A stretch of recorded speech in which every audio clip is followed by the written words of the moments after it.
kan metodologinya itu melalui riset-riset jurnal terdahulu. Jadi kalau misalnya kita memunculkan metodologi baru itu berarti kita kayak mencoba-coba seperti itu kan. Itu apa tidak menyulitkan atau bagaimana? Itu saya agak kurang paham.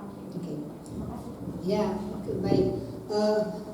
Ya sebetulnya bukan melahirkan metodologi baru ya, karena kalau melahirkan metodologi baru itu perlu diuji coba. Ya perlu diuji coba. Nggak kemudian kita baru latihan meneliti, baru belajar meneliti, pandai-pandai melahirkan metode baru. Kayaknya kan ini, sedangkan tuh S3-nya perlu diuji coba berkali-kali sebuah metode ya. Tapi kita maksudnya kalau tadi ini, maksudnya di sini adalah menemukan kesenjangan metode ini ya, kesenjangan metodologis. Kita melihat kesenjangan. Sebagian besar penelitian terkait misalnya gini, contoh penggunaan meneliti tentang penggunaan aplikasi Mendeley misalnya. Mendeley itu aplikasi, nggak tahu saya, mudah-mudahan nanti ini populer ya, familiar ya. Penggunaan aplikasi Mendeley misalnya, itu aplikasi. Lalu kita mau meneliti, mau tahu sejauh mana sih penerimaan aplikasi Mendeley ini oleh mahasiswa. Lalu kita carilah artikel-artikel jurnal. Semua penelitian, kalau saya mau tahu tentang sejauh mana penerimaan aplikasi Mendeley oleh mahasiswa ini, apakah digunakan, apakah menerima dengan positif atau ada yang menolak, itu dari artikel-artikel yang saya kumpulkan, ternyata semua kajian menggunakan metode Technology Acceptance Model penerimaan teknologi, karena memang Mendeley teknologi aplikasi gitu. Kenapa nggak ada yang kualitatif gitu? Misalnya saya mau menemukan kalau apa yang membuat mereka menerima, apa faktor-faktor apa yang membuat mereka menerima, dan faktor apa yang membuat mereka itu menolak menggunakan Mendeley. Itu belum ada misalnya, atau masih sedikit sekali yang ada. Nah, lalu Anda menggunakan misalnya pendekatan naratif, kualitatif, lalu Anda melakukan penelitian kualitatif. Kan itu namanya Anda menemukan kesenjangan metodologis. Bukan berarti Anda menemukan metode baru, enggak. Anda menggunakan pendekatan naratif atau kualitatif naratif untuk mengkaji hal yang sama. Karena apa? Karena kajiannya selama ini mayoritas dari artikel yang saya download itu, saya baca itu umumnya menggunakan TAM, Technology Acceptance Model, gitu, TAM. Kenapa mesti TAM? TAM itu kan agak kuantitatif ya, gitu, dan ribet gitu ya kan. Dan dia sudah standar penerimaannya itu percent of use dan PEO, PU dan gitu, banyak lah itu, ada 7 atau berapa itu. Nah itu komponennya. Kenapa mesti itu gitu? Kenapa nggak diteliti aja apa yang menyebabkan mereka menerima Mendeley, atau faktor pendorong mereka menerima aplikasi Mendeley, dan faktor apa yang membuat mereka tak menerima aplikasi Mendeley. Misalnya, kenapa belum ada atau sedikit sekali penelitian tentang itu. Lalu Anda melakukan penelitian dengan menggunakan pendekatan kualitatif. Jadi bukan melahirkan metode baru ya, tapi menggunakan metode yang lain untuk mengcounter metode yang secara umum dipakai orang terkait dalam penelitian tertentu. Nah itu maksudnya. Nah, jadi modalnya apa? Ya modalnya baca lagi, harus banyak-banyak baca juga, gitu. Kembalinya. Oke, barangkali itu. Iya, terima kasih Bu Retno. Bagaimana Dek? Oke, sudah sangat jelas ya Dek apa yang disampaikan oleh Ibu Retno. Selanjutnya nih Bu, kita masuk ke penugasan Bu. Ini saya serahkan kepada Ibu ya Bu. Silakan Bu. Baik. Ya saya dipesankan untuk memberi penugasan kepada adik-adik. Apakah nanti ini bisa saya atau nanti Ibu Kamila juga apa-apa, tapi sebelum penugasan saya ingin memberikan contoh nih. Ini contoh bagaimana sih menuliskannya kalau nanti Bapak adik-adik menulis sebuah artikel tapi mau di dalamnya itu ada kesenjangan. Di sebelah kolom kiri ini jenis kesenjangan. Misalnya adik-adik meneliti atau menulis artikel, saya mau meneliti tentang hasil riset terkait dengan bidang ekonomi misalnya. Cara nulisnya macam mana gitu ya. Nah, ini contoh penulisannya. Ya, yang kosong-kosong ini silakan diisi dengan apa yang sedang ditulis, temanya, topiknya gitu ya. Misalnya statement yang bisa digunakan untuk mengatakan kesenjangan hasil riset, misalnya peneliti mengidentifikasi kesenjangan bukti yang jelas dalam bukti itu maksudnya hasil riset yang jelas dalam penelitian sebelumnya tentang apa misalnya penelitian. Lalu penelitian sebelumnya telah membahas beberapa aspek, 1, 2, 3. Kutiplah ya. Setiap kali satu penelitian siapa yang menyatakan itu gitu. Yang kedua, penelitian siapa, yang ketiga dan seterusnya. Namun disinilah letaknya Anda novelty-nya, kebaruannya itu. Namun penelitian sebelumnya belum membahas beberapa kontradiksi dalam temuan mengenai penelitian itu. Peneliti, artinya Anda sendiri, telah mengidentifikasi ada kesenjangan bukti di dalam studi sebelumnya yang bertentangan dengan dalam temuan apa. Nah, gitu. Jadi ketika Anda mengatakan namun, disitulah Anda mau menunjukkan bahwa ada aspek lain yang perlu dilakukan, yang perlu diteliti. Nah, itu cara yang ini. Itu selalu harus ada kontradiksi, gitu ya. Nah nanti ini saya share cara ini hanya sekedar contoh. Tentunya ada bebas saja menggunakan kata-kata sendiri untuk itu, tapi setidaknya ini menjadi patokan macam mana sih caranya. Kenapa? Karena seringkali mahasiswa, terutama ya setidaknya mahasiswa saya, udah nulis latar belakang panjang lebar, ada 2-3 halaman, gitu. Padahal teori juga masuk di situ, padahal nggak penting sebagai latar belakang masalah situ. Nanti di ujung-ujung, oleh karena itu peneliti tertarik, apanya yang tertarik, tau lompat aja tertarik, masalahnya kemana gitu, nggak jelas gitu. Latar belakangnya apa yang buat kamu? Kenapa kamu tertarik? Saya bacanya nggak tertarik gitu loh, gitu. Jadi kamu kalau namanya kamu nulis, itu kan kamu berkomunikasi sama orang. Ya, itu bukan untuk kamu yang hasil penelitian ini, kan untuk orang membaca. Nah, salah satu orang yang membaca itu saya, misalnya kan. Nah, saya membacanya nggak tertarik, saya nggak tahu apa masalahnya, tiba-tiba kok tertarik aja. Ya udah, kalau sendiri, nggak usah pakai penelitian, dirimu aja sendiri. Nggak repot-repot meneliti gitu, kan gitu. Jadi penelitian, publikasi, artikel jurnal itu namanya komunikasi ilmiah. Anda berkomunikasi. Nah, jadi Anda memikirkan nanti kalau orang baca ini Anda paham apa enggak gitu. Anda harus pikirkan itu gitu.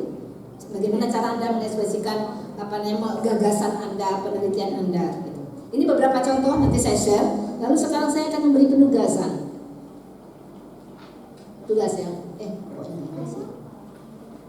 Lembar kerja. Belum saya tadi sudah saya share ya. Nah, ini lembar kerja. Ya. Ini enteng aja, enteng maksudnya ringan, nggak terlalu rumit. Saya ingin Anda berlatih untuk memanfaatkan berbagai sumber informasi, mencari artikel jurnal. Beberapa ini listnya sudah ada, tetapi Anda boleh pakai yang lain. Tapi jurnal ya, jangan blog atau Wikipedia gitu. Jangan dari sana, itu bukan sumber informasi yang ilmiah. Jadi sumber informasi yang ilmiah diantaranya ini. Carilah artikel-artikel, lalu Anda analisis saja sama seperti contoh yang saya kasih tadi.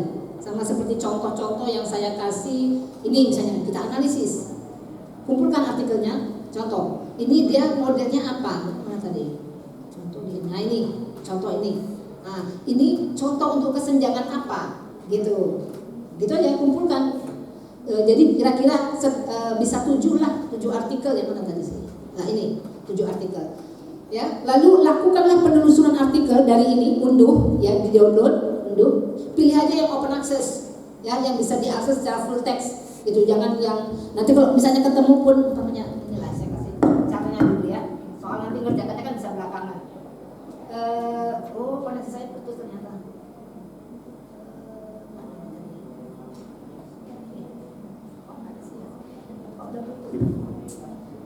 Saya mau menunjukkan bagaimana caranya. Apakah adik-adik populer dengan Sci-Hub ya? Populer ya? Ini mau belajar sampai saya di lantas jadinya. Dosennya kan populer. Orang dosennya kan suka nge-hack gitu ya. Iya, sama seperti saya itu. Nggak ada jaringan sampai. Nah, kalau umpamanya adik-adik nanti pakai ini, saya kasih tahu caranya ya. Cemana Bu, link-link yang Ibu kasih itu ada yang mesti berbayar. Mana mungkin kami bayar satu artikel $48, 500.000 lebih. Mana mungkin saya bayar hanya untuk menganalisis artikel gitu ya. Belum lagi ini 7 artikel lagi, 500 kali 7 3.500.000. Mana mungkin gitu ya, misalnya. Nah ini yang berbayar, ini yang sebagian berbayar nih, yang Tenford Line ini nomor 2 nih, Taylor and Francis. Elsevier juga ada yang open access, tapi ada juga yang berbayar. Yang pasti gratis, Directory of Open Access Journal full text, ya, namanya open access. Springer juga sebagian ada yang open, ada yang, kalau tadi saya pakai masih banyak yang open sih, banyak yang open, full text maksudnya gitu. Tapi kalau telepon line ini memang berkelas, tetapi juga ada umumnya berbayar. Nah ketika berbayar, ya mau nggak mau kita agak mendobrak gitu, apa namanya Pak Iwan kalau bahasa IT-nya itu hack lah, yang hack gitu, kita hack. Nah aplikasi hack, bukan aplikasi, web untuk menghacknya itu, saya ketik aja di sini ya. Anda boleh pakai ini, sci-hub.sa.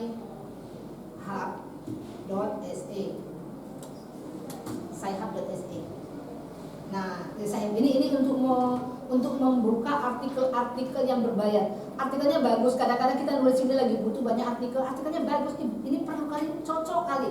Stres kalau tiba-tiba di bawahnya $48. Bayangkan, satu artikel. Kalau Anda nulis skripsi kan lebih dari 10 ya, bayangkan itu. Nah itu. Jadi caranya adalah, sementara kita butuh artikel yang berkelas, yang bagus gitu. Ya, caranya ada dengan Sci-hub. Saya tuh cara untuk membuka ya artikel, kemudian itu yang mengembangkan cewek ya, perempuan, namanya Alexandra Baksen, orang Rusia. Dan sekarang dia itu sedang, karena dia menghack seperti itu, dia itu sedang dituntut kayaknya di Amerika karena menjebol artikel-artikel ilmiah yang berbayar. Harusnya orang beli tuh di Telepon Line Taylor and Francis, gara-gara ada Sci-hub orang nggak perlu beli, download jebol, akhirnya kan bisnis jurnalnya jadi terganggu, jadi ini gitu ya kan. Tapi karena ide ya, satu sisi coba lah bagaimana, satu sisi kita sebagai pengguna dan miskin ya kan, kita miskin nggak punya modal gitu ya, apalagi gitu. Lalu kita mau menghemat ya, kita butuh yang berkualitas tapi nggak punya duit gitu ya kan, buat kita tuh bermanfaat sekali gitu. Ketika itu misalnya satu saat nanti ditutup ya, kita rugi besar gitu sebagai pelajar gitu. Saya belum, udah connect, oke. Nah ini seperti ini Sci-hub. Lalu apanya yang dimasukkan di Sci-hub gitu ya, ini Sci-hubnya saya tampilkan.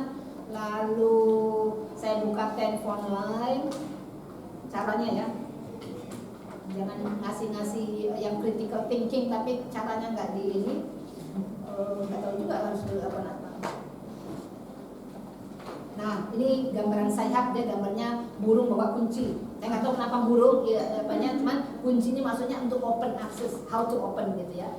Yang dimasukkan di sini, ini kan ada ini, masukkan URL-nya PMID ya, atau doi. Saya lebih sering doi. Doi itu bukan doi yang datang malam minggu waktu cara, bukan doi itu digital object identifier ya. Nah misalnya saya cari apa misalnya ya, bidang saya aja dulu ya, namanya teaching literacy, teaching information literacy contohnya, caranya ini ya, literasi. Nah ketemulah ada 94.859 artikel terkait itu. Bayangkan yang ditampilkan 1-10, banyak sekali artinya gitu. Ketika saya buka, misalnya ini, misalnya saya buka, nah itu kan tidak bayar $45 di bawah. Saya cuma dikasih abstraknya, ini pun nggak memuaskan. Kan nggak puas kita dengan abstrak ini gitu. Akhirnya ini terbitan berapa? Tahun 2008. Asal jangan terbitan 2021. Kalau 2021 kan dia masih fresh from the oven, katanya masih panas-panasnya, itu nggak bisa dibuka juga kadang-kadang. Ini yang terbitan mana? Copy. Doi-nya ini http doi.org. Udah masukkan sini. Open. Nah, terbuka. Oke, alhamdulillah. Kakak, ya kan? Kalau dihitung udah berapa juta kita nih, apa ini korupsi ya? Korupsi. Nah, gitu. Tapi kan ini dibiayai, banyak kan dibiayai oleh publik apa ya? Masyarakat umum kok dikunci-kunci kira-kira gitu loh ya. Ini kan untuk ilmu pengetahuan, download, gitu. Itu caranya. Jadi bisa bagaimana kita download artikel. Nah kalau ada yang pakai Mendeley, gampang masukkan di Mendeley, semua nanti sudah di download, tinggal kok citasi aja site gitu, nggak repot. Ya yang penting belajar Mendeley-nya itu. Nah, nah ini baca aja abstraknya, nggak memadai, baca findingnya, udah sampai. Jadi nggak 100 artikel juga no worry gitu, nggak usah khawatir, pasti bisa, nggak ada masalah. Gitu. Nah ini konklusinya. Oke, itu cara untuk mendownload artikel. Nah ini tugasnya adalah adik-adik mendownload artikel tersebut, lalu baca lagi, analisis dia masuk kategori kesenjangan yang mana dari 7 ini, lalu masukkan di sini judul jurnalnya apa, artikelnya apa. Bedakan judul jurnal sama judul artikel ya, beda, itu dua hal yang berbeda, jangan ini. Nah judul artikel, jangan-jangan ada yang nggak tahu di mana judul artikel, mana judul jurnal. Nah yang teaching information literacy ini judul artikel, yang college and undergraduate library ini judul jurnal. Itu di copy di apa ya, masukkan di sini ini. Nah ini judul jurnalnya, masukkan sini. Sorry, kok dulu tadi gitu. Lalu judul artikelnya apa, pengarangnya siapa, teks kesenjangannya apa, di copy. Yang mana dari ini misalnya, yang mana yang menunjukkan ada kesenjangan apa gitu, di copy teksnya gitu. Menganalisis saja tugasnya, tapi menganalisis kan membutuhkan critical thinking juga, supaya terlatih critical thinking gitu. Nah selanjutnya nanti Anda pasti bisa menyusunnya seperti menggunakan template yang saya share ini template, bisa pakai itu, bisa dikembangkan sendiri. Saya rasa itu gitu. Terima kasih Bu Dr. Randa Retno Sayekti. Gimana adik-adik, udah paham ya akan tugas-tugasnya? Oke, dari kasih kata kuncinya juga tadi dari Ibu Retno. Selanjutnya Ibu, kita ada penyerahan piagam ini Bu, yang akan diberikan oleh panitia, yaitu Ibu Dr. Kamila SEAK MSI, didampingi oleh Wakil Dekan 1 kita, Ibu Dr. Marlia, Kepala LP2M UINSU, Bapak Muhammad, Kepala Kapuslit UINSU, yaitu Bapak Muhammad Irwan Fadli Nasution, dan Kepala Femicare Center, Bapak Budi Dharma. Kata Ibu mungkin bisa di sini Bu, penyerahannya.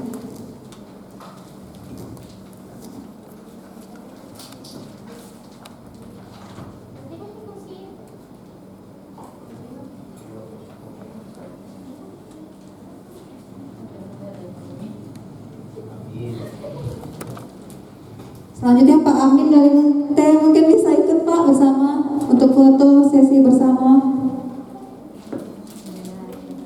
Ini Pak Amin.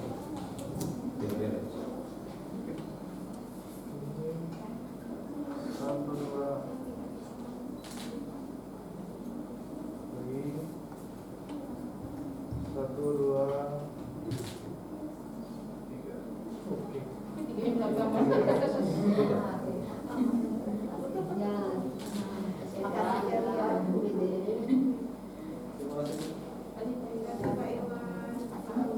Alhamdulillah, dengan berakhirnya sesi penyerahan piagam, maka berakhir pula acara kita pada hari ini. Terima kasih kepada teman-teman semua mahasiswa, terutama kepada Bapak Ibu dosen. Oh, betul. Selanjutnya ini ada pengarahan sedikit dari Bapak Femicare Center, Bapak Budi Dharma. Ada pengarahan sedikit katanya. Oh iya.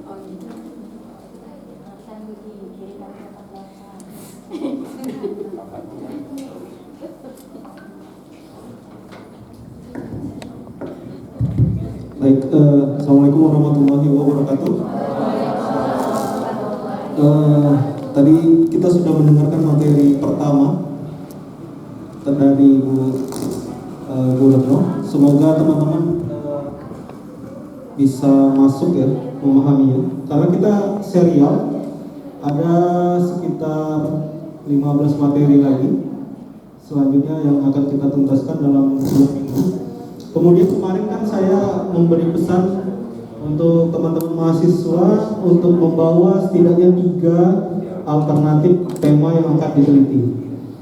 Nah, agar sinkron, jadi tugas yang diberikan Bu Retno tadi, nah pakailah tema yang teman-teman pilih tadi. Kemudian coba cari gap yang dicari. Untuk yang judul skripsinya sudah ACC, ada beberapa yang katanya judul skripsinya sudah ACC, fokus di situ.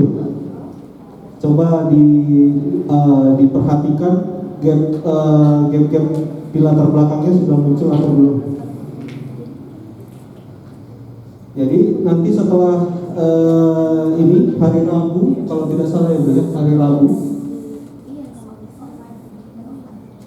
Besok ada Bu ya. Baik,